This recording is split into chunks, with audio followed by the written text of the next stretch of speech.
สวัสดีค่ะพ่อแม่พี่น้องสวัสดีFCทุกท่านเนาะค่ะกลับมาพบมาพอกับเจตาผ้ารวยคือเก่าค่ะในทางช่อง YouTube คลิปนี้เจตาก็จะว่างแนวทางของลาวพัฒนาค่ะลาวพัฒนาจะเป็นของวันที่11เนาะค่ะวันพุธที่11ค่ะเห็นอยู่นี่ประวัติของเจปากแดงค่ะพี่น้องวันที่9ที่ผ่านมาเนาะเป็นของวันที่9เจปากแดงค่ะกราบขอโทษขออภัย FC แทนเจปากแดงเนาะค่ะแนวทางของเพิ่นลาวพัฒนาออก509ค่ะ3ตัวบน55ล่างวิ่งรูด2ตัว3ตัวของเจปากแดงไม่เดินเนาะค่ะจับคู่บ่มีบ่เข้าบ่มาเนาะมาเบิ่งประวัติของเพิ่นวันที่6ที่ผ่านมาของเจปากแดงเข้าอยู่ค่ะมาหลุดวันที่9เนาะมาหลุดวันที่9เข้าไปวันที่6ขอโทษขออภัย FC แทนเพิ่นค่ะเลขทุกตัวเอามาวางเพื่อเป็นแนวทางโปรดใช้วิจารณญาณในการรับชมเป็นอย่างสูงค่ะมีเขามีรุดเนาะค่ะพี่น้องเอา FC เจ็บปากแดงแนวทางไหมเพิ่นมาแล้วค่ะมาไปเบิง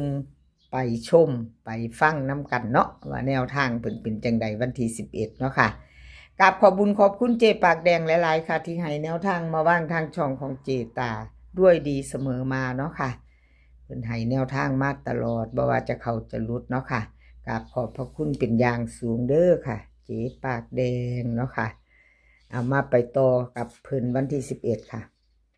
เตรียมแคปหน้าจอ FC เจปากแดงหลุดไปวันที่9เนาะพี่น้องเจปากแดงวันพุธนี้ข้ามโค้งเด้อค่ะวันพุธข้ามโค้งเด้อพา FC ไปเที่ยวลาวพัฒนาเด้อค่ะเจปากแดงลาวพัฒนาค่ะวิ่งรูดเพิ่นให้มา7กับ3ค่ะ2ตัว4หาง74 73 38 39ค่ะเบิ้ล77กับ33 3ตัว3หางค่ะ738 739 374ค่ะวิ่งรูดเด่นทอกันเด้อค่ะเจปากแดง7กับ3วงกลมให้เท่ากัน2ตัว2หางค่ะ73กับ39เพิ่นเน้นให้เนาะเน้นให้2หางค่ะ73กับ39 3ตัวค่ะ739 FC เจปากแดงเตรียมแคปหน้าจอค่ะถ้าชอบกระจัดขัดกระพานเนาะแนวทางใหม่ของเพิ่นค่ะ FC ของเจปากแดงไปต่อกันกับแคปหน้าจอค่ะแคปหน้าจอไว้แคปหน้าจอไว้เนาะค่ะไปต่อเป็นของใครเจปากแดงผ่านไปแล้วมาล็อกเทียนทะเลค่ะล็อกเทียนทะเลค่ะ FC ล็อกเทียนทะเลกับขอโทษขออภัยเนาะค่ะวันที่9ที่ผ่านมาลาวพัฒนาออก509ค่ะ3ตัวบน55ล่างเนาะค่ะล็อกเทียนทะเลหลุดไปวิ่งหลุด2ตัวเบิ้ล3ตัวหลุดเนาะค่ะหลุดแล้วหลุดเลยวันที่6เพิ่นเข้าไปวิ่งหลุดเข้าตัวนึงอยู่ค่ะ2ตัวมา1ตัวอยู่2งวดค่ะเจตาให้เบิ่งประวัติของล็อกเทียนทะเล2งวดเนาะ FC ว่าคือเจตาบ่คันเลขออกเป่าเนาะส่วนหลายเนาะพี่น้องหลายๆเซียนหลุดดีเนาะบอกคักแต่เจตาเจ้าแม่นค่ะเห็นบ่เซียนหลุดดีแต่วิ่งรูดนี่ก็เข้ายากเนาะพี่น้องว่าคือเจตาบ่เอาสังเกตเบิ่งแนวทางเนาะเป็นเพียงแนวทางเนาะค่ะอะไรก็เกิดขึ้นได้เนาะรูดไปฮอดวิ่งรูดเนาะตัวเดียวบ่มาเนาะพี่น้องคันเลขเป่าว่าคันออกเป่าแม่นบ่ FC ว่าบ่ล็อกเทียนทะเลค่ะมาไปต่อใหม่วันที่11เนาะค่ะเป่าไปแล้วว่าเบิ้ลเลขเบิ้ลเป่ามันก็3ตัวเนาะเจตาก็ได้เลขเบิ้ลออกเนาะพี่น้อง ถ้าออกเบิ่นเนาะเบาผิดขอโทษขออภัยอย่าถืออย่าซ่าค่ะวันเลขเบิ่นเนาะวิ่งลูดค่ะล็อกเทียนทะเลให้มา8 กับ 2ตัว4 หางค่ะ8 2 8 1 2 6 2 7เบิ้ลค่ะ8 8 2 2 3ตัวค่ะ3 หาง8 2 6 8 2 7 8 8 2ค่ะวิ่งลูดเพิ่นเด่นทอกันเด้อค่ะ8 กับ 2สายวิ่งสายลูดพิจารณาเบิ่งพี่น้องสายวิ่งสายลูด8 กับ 2เพิ่นวงกลมให้ถึง2ตัวให้ถึง2ตัวเลยค่ะเด่น2ตัวค่ะ2 หาง8 2 กับ 2 7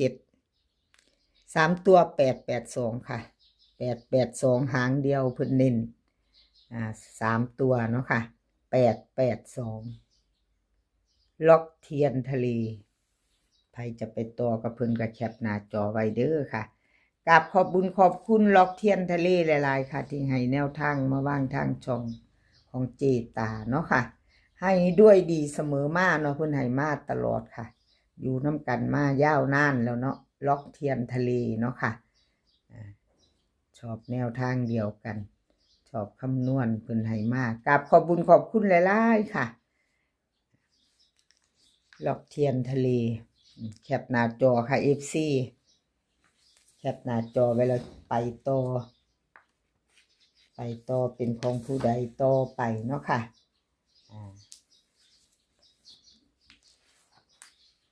เป็นของเลขล็อกหนองบัวค่ะ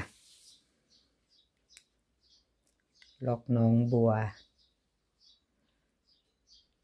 วันที่9เนาะพี่น้องวันที่9ล็อกหนองบัววิ่งลูด2ตัว3ตัวบ่เดินเนาะค่ะล่างพัฒนาออก509ค่ะ3ตัวบนล่างออก55ของล็อกหนองบัวหลุดไปเนาะค่ะมาเบิ่งอีกจักงวดพี่น้องเจตาให้เบิ่ง2งวดเด้อค่ะประวัติ2งวดหลุดไปทั้ง2งวดค่ะหลุดแล้วหลุดเลยค่ะพี่น้องบ่มีกักไม่มีกักบ่มีแม่นออกที่หลังเนาะหลุดแล้วก็หลุดเลยเนาะชัดเจนเนาะค่ะให้ความมั่นใจกับ SC ที่เพิ่นเข้ามาที่เพิ่นเข้ามารับชมรับฟังเข้ามาพิจารณาเนาะชอบของเซียนใดเพิ่นก็จะจัดของเซียนนั้นแคปหน้าจอไว้เป็นรุ่นเนาะค่ะ2งวดเจตาให้เบิ่งถ้าหลุดก็คือหลุดเลยถ้าเข้ามาก็มีเห็นค่ะได้ชัดเจนเนาะให้ความมั่นใจกับ FC เอาล็อกหนองบัวค่ะเฮามาไปต่อ FC มาต่อวันที่11ค่ะไปต่อวันที่11วิ่งลูดเพิ่นให้มา5 กับ 8ค่ะ5 กับ 8 2ตัว4 หาง5 3 5 2 8 5 8 4ค่ะเบิ้ล5 กับ8 8 3ตัวค่ะ3 หาง8 5 2 5 8 4 8 5 3ค่ะวิ่งลูดเด่นทอกันเด้อค่ะ5 กับ 8วงกลมให้ทั้ง2ตัวเนาะค่ะ5 กับ 8 3 กับ 8 5ค่ะเน้น2 หาง2ตัววงกลมให้เน้น3 กับ 8 3ตัวเน้นหางเดียวค่ะ8 5 3แคปหน้าจอค่ะใครจะไปต่อกับเพิ่นใครจะไปต่อกับเลขล็อกหนองบัวเนาะค่ะกราบขอบบุญขอบคุณเลขล็อกหนองบัวหลายๆค่ะที่ให้แนวทางมาว่างทางช่องของเจตาเนาะกราบขอบพระคุณเป็นอย่างสูงFC ใหม่ถ้าเพิ่งผ่านเขามาเห็นกับพระท่านได้กดติดตามถ้าชอบแนวทางเดียวกันพี่น้องชอบแนวทางลาวพัฒนาแล้วก็ชิปทางในช่องของเจตาพารวยชอบชิปนี้เนาะค่ะก็กดติดตามไว้แล้วก็กดกระดิ่งแจ้งเตือนเนาะค่ะกดกระดิ่งแจ้งเตือนไว้จะได้บ่พลาดคลิปใหม่ๆคลิปนี้ขอให้พี่น้องโชคดีกับลาวพัฒนาวันที่11เป็นวันพุธค่ะ20:30นลาวพัฒนาออก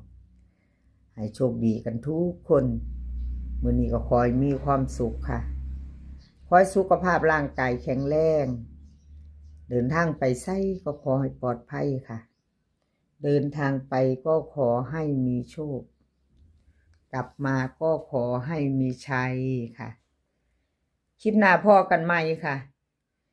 ค คลิปหน้าพอกันใหม่ คลิปนี้ก็สวัสดีค่ะ